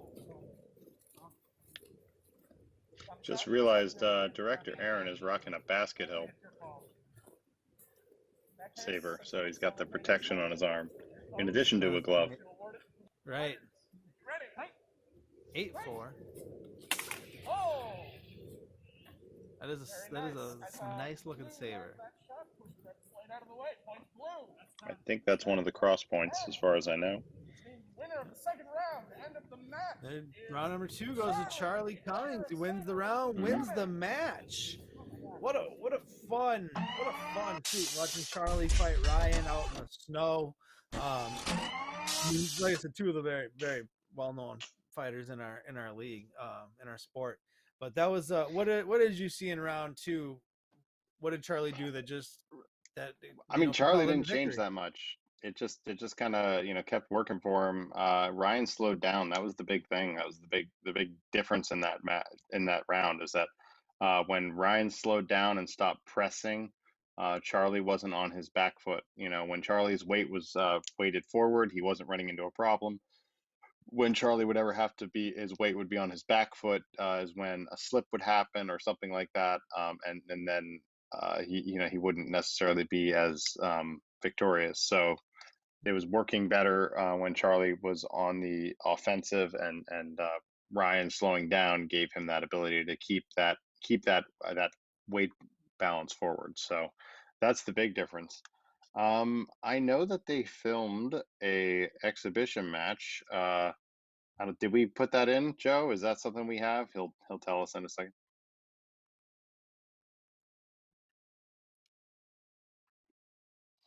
It's up to you, Thor. Do you want to see an exhibition round with them? Go for it. All right, let's see another round with him. Well, he's the Minnesota guy. He loves all the watching them fight so much. So Let's do it. If he wants to see more, it's up to him. Let's get some more snow goodness. Hey, we got some bonus footage. Let's run it. Little bonus exhibition round. Just because they loved fighting so much, why not? They turned up the speed on this one, it seems.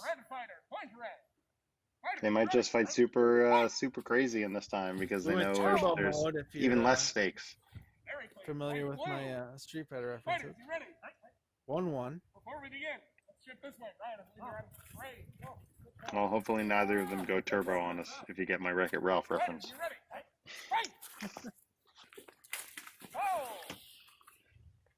Very close, however, I did see red fighter's blade cut the outside blue fighter's arm first. Point red. Step more this way. Ryan up 2-1. In the just for fun, the bonus footage. Fighters, you ready? Fight!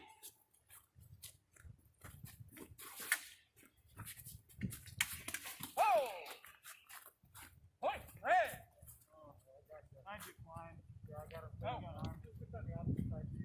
Good order from both. So other people are enjoying this beautiful bonus footage that we get of Mr. Ryan Kappes and Charley Cummings. TSL 5 right around the corner. Mr. David Laudenslager. Yes. We'll see. I mean, we'll see. If like I know Charley's going to be there. I think Ryan is still in quasi retirement. The youngest retiree in TSL, I think. Oh, he had a blade just shatter there. Very nice. That is a Kappes-esque thing to do. Pretty much that happens a lot with him. So he just shatters blades, whether it's his own or somebody else's. So I think he broke the one night he broke 2 sabers in a night. Yeah. The actual saber, not just the blade. No, the hilt. Yeah, the hilt. Yeah, I remember that. That was fun. That was a fun night. Well, one of them was mine, so Okay, maybe not so fun for you, but I was on commentary, so I lost. It got fixed. Right around the corner.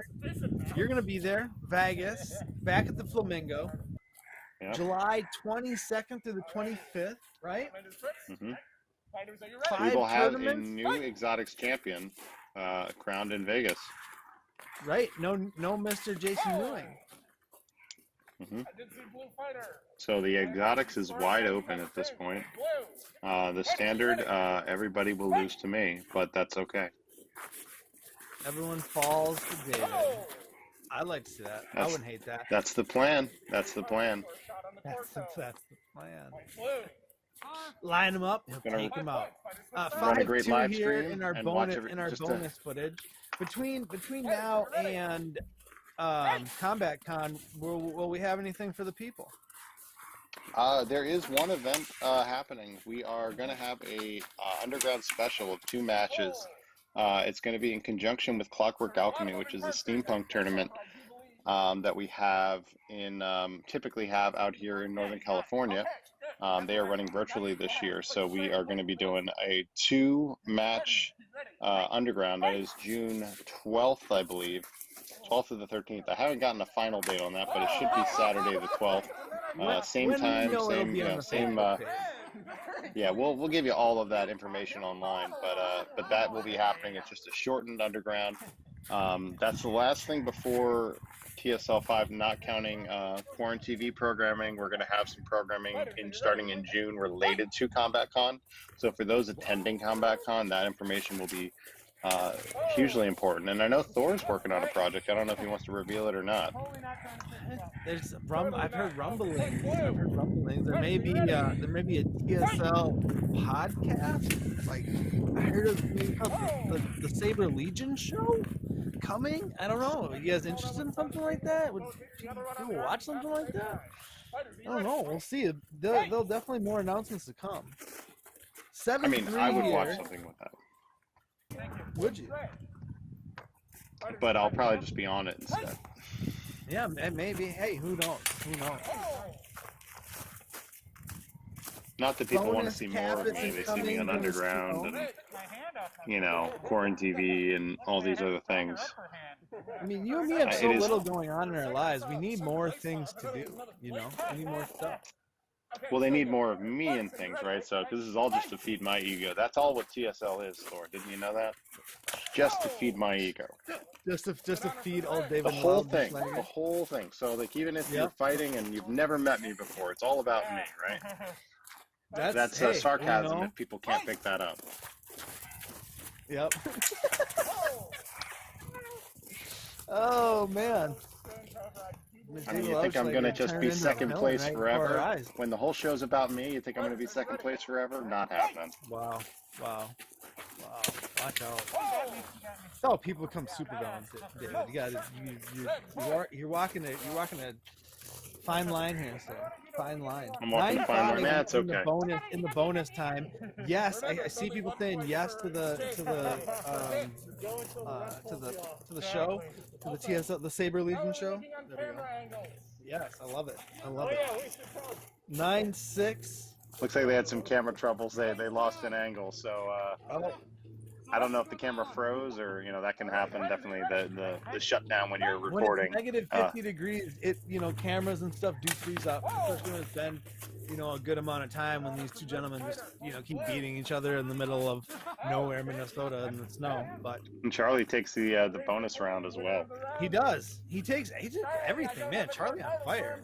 Watch out if he's coming to TSL 5. I know David says he's taking it, but watch out. So Combat Con coming up. We got the special coming up in June. Watch out for that.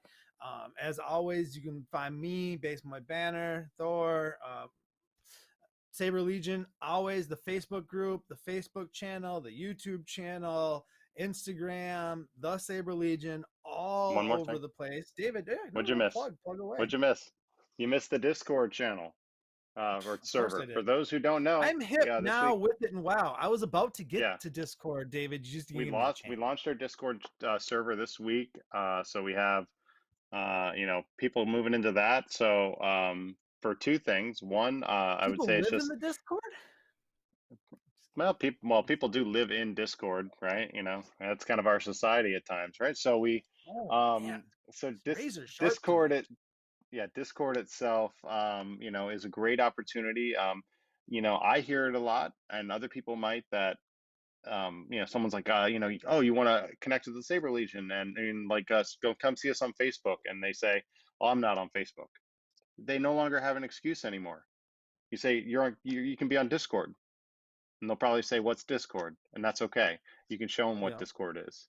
And it's, they don't have to be in that bubble. In my opinion, you're not signing up with a whole lot of information. It's just like your name and like, that's it. That's all you need to sign up for Discord, and you're ready to go. And you can connect with people all around the world and connect with people that are in your region. And then start to connect, and see what meets are going on. So we have all those things happening. So, use that ability to connect, bring more people in, bring more friends in, bring those friends that are not on Facebook into TSL now. You've run out of excuses. So There you that's go. my Join the that's my Discord. pitch for the Discord. Like, share, subscribe, go all the socials everywhere. The Saber Legion, everything. Thor, Baseball Banner, David Laudenslager, producer Melodie, all the editors, Jason Voorhees, Wisconsin, Joe in the booth. Take us out of here. Mwah! United through Sabres. Much love. We'll see you in June. Deuces.